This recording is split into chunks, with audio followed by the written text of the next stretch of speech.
What if the loudest voice in the room was silence? Imagine winning every battle without speaking a single word. The most powerful revenge doesn't shout. It lives, breathes, and transforms you. You know we live in a world that tells us loud is strong, that shouting back, clapping back, and proving your point in front of people is power. I've come to tell you something different today. Silence is the loudest victory. The kind of silence I'm talking about isn't weakness. It isn't passivity. It isn't giving up or letting people get away with hurting you. No, the silence I'm talking about is the kind that speaks louder than any words ever could. It's the kind that echoes through the hearts of those who wronged you. It's the silence that says, "You don't control me. You don't break me. I've moved on." There's a dignity in staying silent when you could lash out. There's a power in choosing peace when chaos is knocking at your door.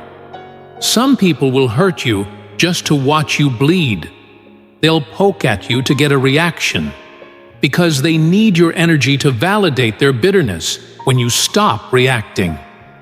When you stop giving them the satisfaction of your anger, they lose all the power they thought they had you.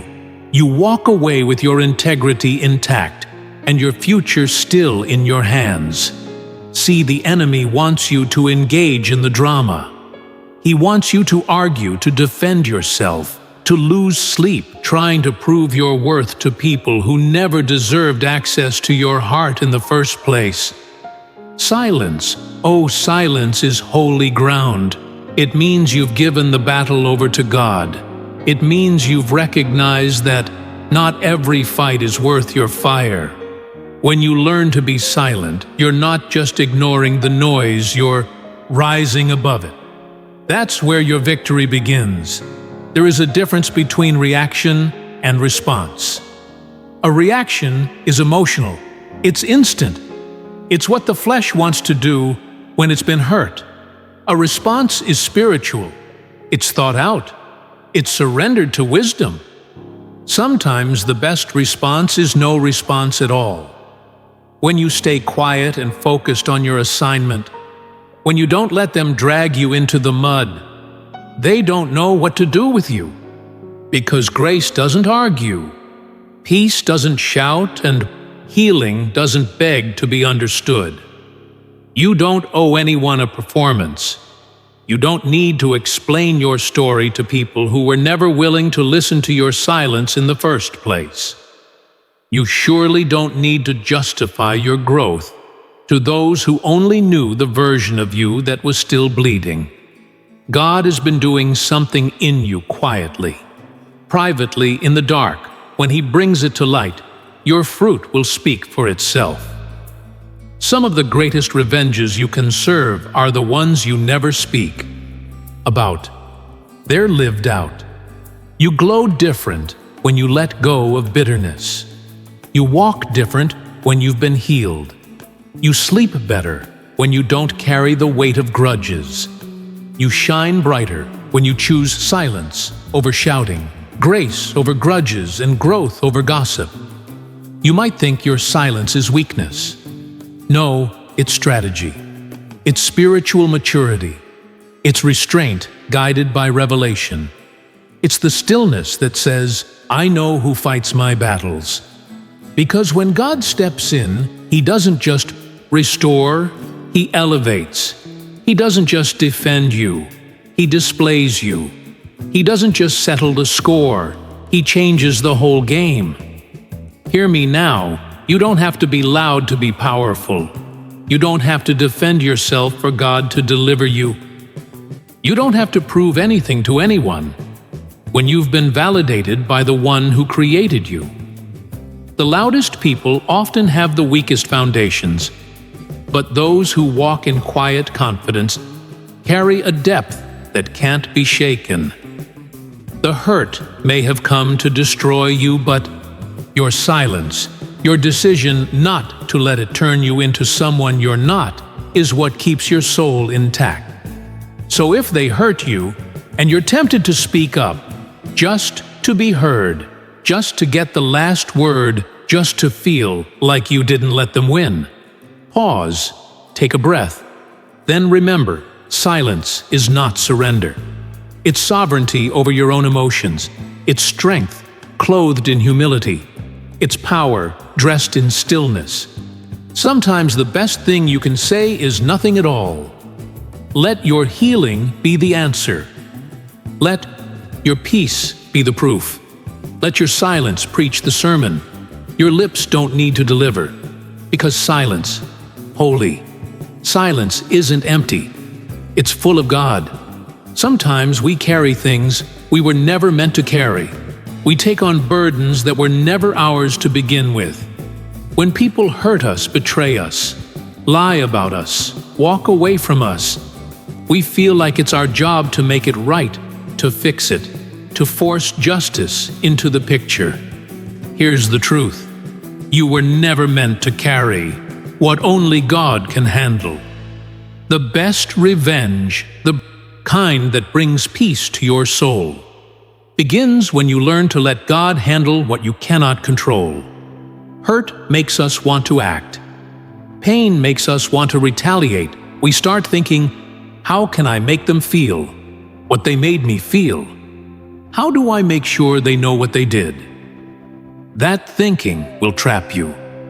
That thinking will keep your spirit in a prison long after they've walked away. That kind of thinking keeps you bound to people God already released you from. You've got to understand something. When God says, "Vengeance is mine," He's not just telling you to step back. He's inviting you to rest. He's saying, you don't have to be judge and jury. I've got this. I see what happened. I saw what they did when no one else did. I heard what they whispered behind your back. I know how they made you feel small while smiling in your face. Nothing gets past God. Not the pain, not the betrayal, not the injustice. When you trust Him with what they did, He'll take care of what you can't see. That's the difference between revenge and redemption. Revenge is about you making things right. Redemption is about God making things new. One gives you a moment of satisfaction. The other gives you a lifetime of peace. Now, I know it's not easy. I know what it feels like to be done wrong and still have to walk with your head up. I know what it's like to be wounded in places nobody sees. To go to bed with a heavy heart because someone you love didn't love you back. Right? I also know that when you try to get even, you start fighting battles. You were never built to win. That's when you lose sleep. That's when your peace disappears. That's when your joy gets buried under bitterness. When you say, God, I give this to you. I don't understand it, but I trust you with it. That's when things start shifting. That's when healing begins. That's when your hands come off the wheel and God's hands start moving. Because God is not only just, He's precise. He knows when to correct, when to convict, and when to restore. He doesn't just settle scores. He turns pain into purpose. Sometimes God doesn't remove the storm right away because He's more concerned with growing you through it than getting you out of it. Sometimes He allows people to walk away, so you stop depending on the approval of those who were never meant to go with you to your next season. Sometimes the heartbreak was His way of saving you from something far worse down the road. What looks like rejection is often protection. That's why it's so important to let God handle it. Because when you try to handle it yourself, your emotions get in the way. You'll say things you can't take back. You'll make decisions you'll regret later. You'll waste time focusing on what they did instead of preparing for what God's about to do. When you trust Him fully, when you lay it all at His feet, He'll do more than vindicate you. He'll elevate you. Some of the greatest blessings you'll ever receive will come after the greatest betrayals. Some of the most powerful anointings are birthed in the aftermath of the deepest wounds. God uses what hurts you to prepare you. He uses what breaks you to build you. He'll take what they meant for evil and flip it into something so beautiful, so purposeful, that the pain won't even compare to the glory that follows. Don't seek revenge. Don't chase closure from people who were never honest to begin with. Don't spend your days trying to convince someone to see your worth when God already crowned you with it. Just let go. Not because they deserve peace, but because you do. Not because they didn't hurt you, but because the hurt doesn't get to have the last word. Not because it doesn't matter, but because you matter more. So when you feel the weight of what they did creeping back in, when your heart wants to pick that fight again, just whisper to yourself, God saw it. God knows, and God will handle it. Because He will when He does. He won't just bring justice. He'll bring joy. Let go of what you can't control. Let God handle what you were never meant to carry. The best revenge is not proving them wrong with words. It's not trying to make them feel the pain they caused you. The best revenge is building a life so strong, so full of purpose and peace, that their actions can't touch it anymore. When you rise above what tried to pull you down, when you walk forward in strength instead of staying stuck in the mess they left behind, that's the kind of revenge that heaven honors. That's the kind of response that doesn't just restore you, it rebuilds you. People may try to destroy your name, ruin your reputation, or make you question your worth. God never told you to get even. He told you to get better. He never called you to fight with the people who walked away. He called you to walk in your calling. So when they leave, when they betray, when they disappoint, don't stop. Don't turn around to see if they're watching. I don't go back and beg to be understood. Keep building. Because every time you rise instead of retaliate, you reclaim your peace. Every time you focus on your purpose instead of your pain, you grow. You become stronger, wiser, deeper. The beauty of that journey is that they don't need to know how you made it through. You don't have to announce your progress. You just keep showing up, keep becoming, keep building, and let the fruit of your life do all the talking. When people hurt you, they expect you to fall apart. They expect you to lose yourself. They expect the wound to make you bitter. But imagine the confusion in their spirit when you come back.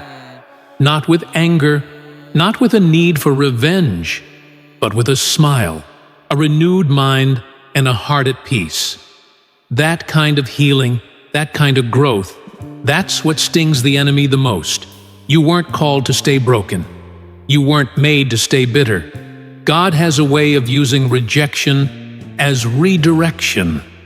The very people who tried to destroy you might be the reason you step into the strongest, most fulfilled version of yourself. Not because they helped, but because they left. Their absence created space for God to fill with something better, something lasting, something divine. You have to understand that what hurt you doesn't get to define you. What they said about you doesn't shape your destiny. What they took from you is nothing compared to what God is about to give you. So stop rehearsing the pain. Stop reliving the moment they walked out. Start investing in the life you're still blessed to have. Your future is not in their hands. It never was.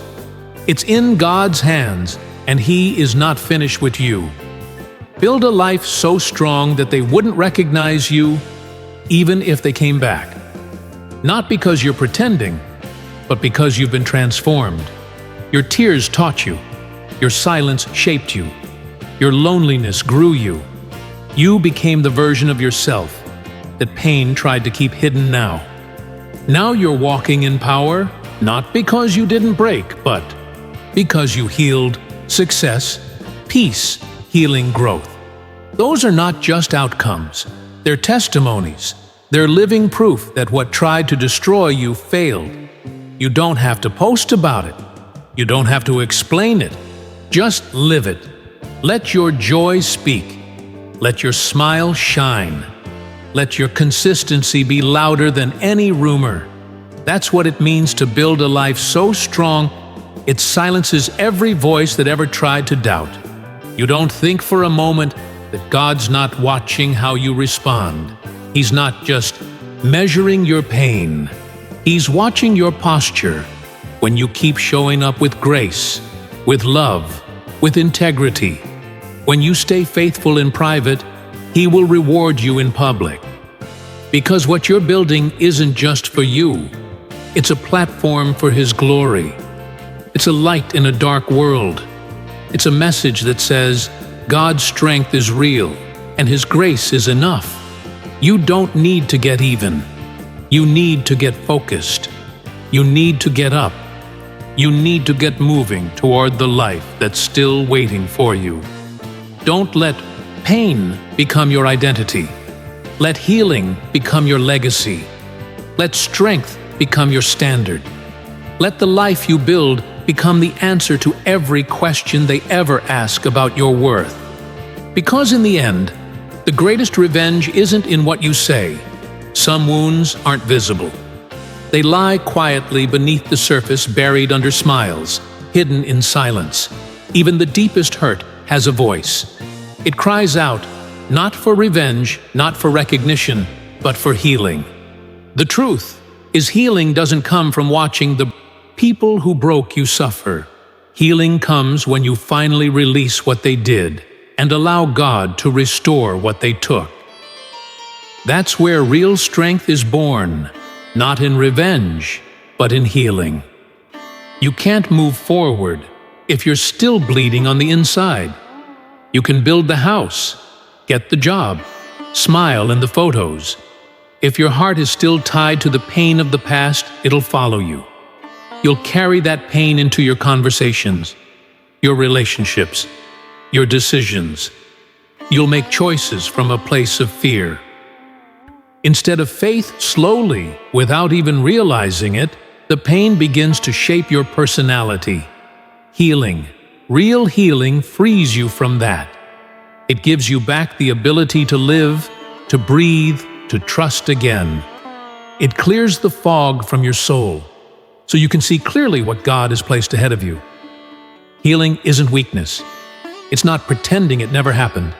It's facing the truth head on and saying, yes, they hurt me.